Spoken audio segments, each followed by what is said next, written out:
Good morning dear student. और आज आप लोगों को इरिगेशन का 5वां या 6वां लेक्चर होगा हमारा। और आपको पढ़ना है रनाप के बारे में।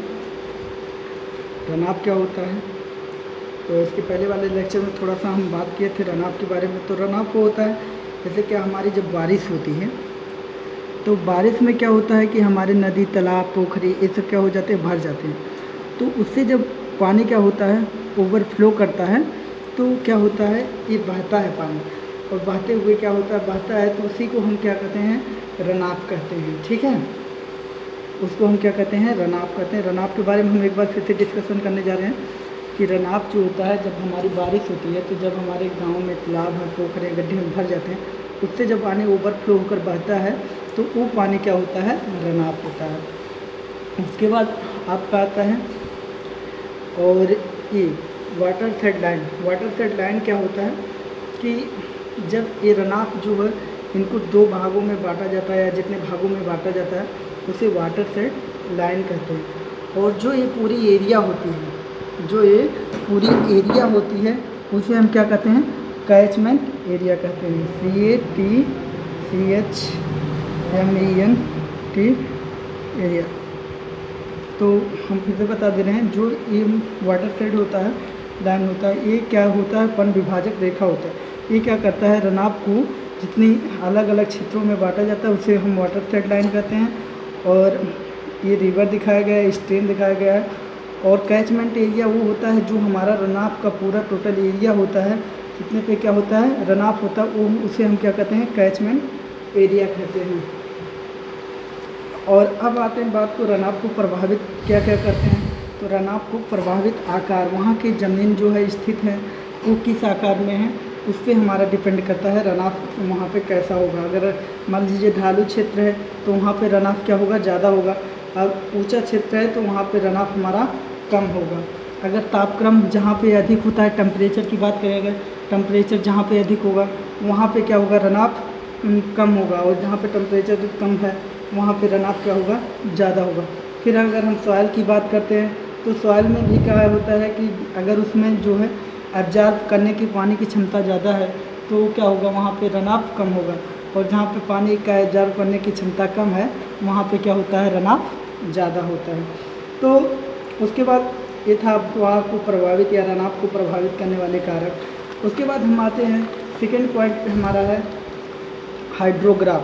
हाइड्रोग्राफ मतलब क्या होता है, जल का आरेख। हाइड्रोग्राफ है ये जल का आरेख है।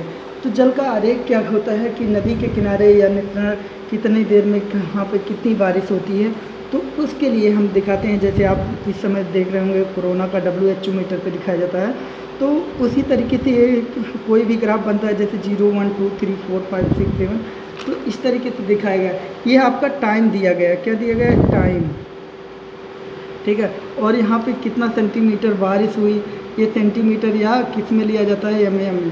तो इसको हम जल के आरेख के जैसे जहाँ पे ज़्यादा बारिश होती है जिस दिन जिस घंटे में, वहाँ पे हमारा ग्राफ क्या होता है, ऊपर हो जाता है। तो उसके बाद अगला पॉइंट हमारा आता है जो कि इम्पोर्टेंट है, हमारा आर्फिस आता है। आर्फिस, अब देखिए आर्फिस क्या होता है। तो आर्फिस वह होता है जो द्रव तल है या कोई तल है या कोई बर्तन है, अगर उच्च दाब से पानी निम्न दाब की तरफ बहाया जाता है या बहता है तो उसे हम क्या कहते हैं, दैट इज कॉल्ड आर्फिस। तो वो चीज़ें हमारी क्या होती है, आर्फिस हो जाती है। शेप चाहे जो हो, चाहे सर्कुलर हो या रेक्टेंगुलर हो या स्क्वायर हो, तो इन सब शेपों पर कोई डिपेंड नहीं है, चाहे जो भी शेप है। अगर उच्च दाब से, जो हमारा उच्च दाब से पानी निम्न दाब की ओर बढ़ता है या उसे पानी क्या किया जाता है, सप्लाई किया जाता है, फ्लो करता है, तो उसे हम क्या कहते हैं, आर्फिस कहते हैं। उसके बाद अगला पॉइंट हमारा आता है कि जो है नॉच। अब नॉच क्या होता है, तो नॉच जो होता है किसी द्रव का निकास द्वार, किसी द्रव का जो है निकास द्वार होता है, और जो क्या होता है, जो उसके ऊपरी सिरे पर द्रव तल बहता है। क्या होता है, देखिए इसमें और इसमें डिफरेंस इसमें क्या है कि ये क्या हो, उच्च दाब से निम्न दाब की ओर बढ़ता है, जबकि इसमें ये क्या है, ऊपरी सिरे की तरफ क्या होता है, पानी बहता है। ठीक है, तो सबसे मेन बड़ा डिफरेंस ये, और ये छोटे स्तर पे लिया जाता है और इसे हम क्या कहते हैं, नाच कहते हैं। और उसके बाद अगला पॉइंट आता है हमारा वियर। तो वियर क्या होता है, वियर क्या होता है, ये बड़ी संरचना में होता है, नाच के ही जैसा होता है, लेकिन इसकी संरचना क्या होती है, बड़ी होती है। और ये क्या होती है, नदी तलों पर लगाए जाते हैं और नदी पानी रोकने के लिए बनाए जाते हैं। और जब पानी ज़्यादा होता है तो इसे पानी इस माध्यम से ऊपर के सिरा से निकाल दिया जाता है, तो वो वियर कहलाता है।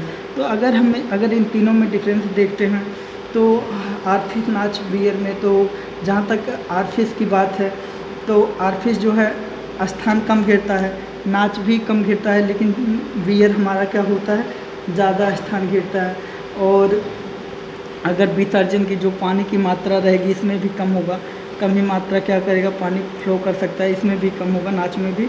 और वियर में हम क्या करते हैं, पानी ज़्यादा फ्लो करते हैं। लेकिन अगर कास्ट की बात करें तो इसमें भी पैसे कम लगते हैं, नाच में भी कम लगते हैं, लेकिन वियर में उस हिसाब से क्या होते हैं, ज़्यादा लगते हैं।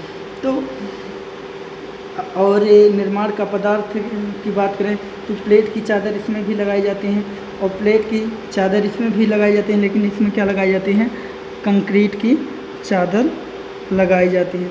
तो इस तरीके से उसके बाद उपयोग में अगर इस तरीके से इसका उपयोग जो है कम क्षेत्रों के लिए होता है, इसका अधिक कम भी, इसका भी नाच में भी कम होता है, इसके में भी, इसमें बड़े क्षेत्रों के लिए क्या किया जाता है, हमारा वियर बनाया जाता है। और हमने पढ़ाया भी था डैम, वियर, बैराज। अगर आपको और कोई प्रॉब्लम होगी तो बताना। इसी के साथ सेकंड चैप्टर हमारा ख़त्म होता है और आगे हम कल से थर्ड चैप्टर पढ़ाएंगे। अगर आपको नहीं समझ में आया होगा आर्फिश, नाच और वियर और जो रनाफ पढ़ाया गया, तो इसके बारे में आपको लिखवाया भी गया है, पढ़ाया भी गया है। अगर नहीं समझ में आता फिर भी तो मेरा नंबर नोट कर लीजिएगा एक बार फिर, 7988142677। इस पर आप कॉल करके हमसे बात कर लीजिएगा, पूरी तरीके से आपको समझाया जाएगा। Thank you for class.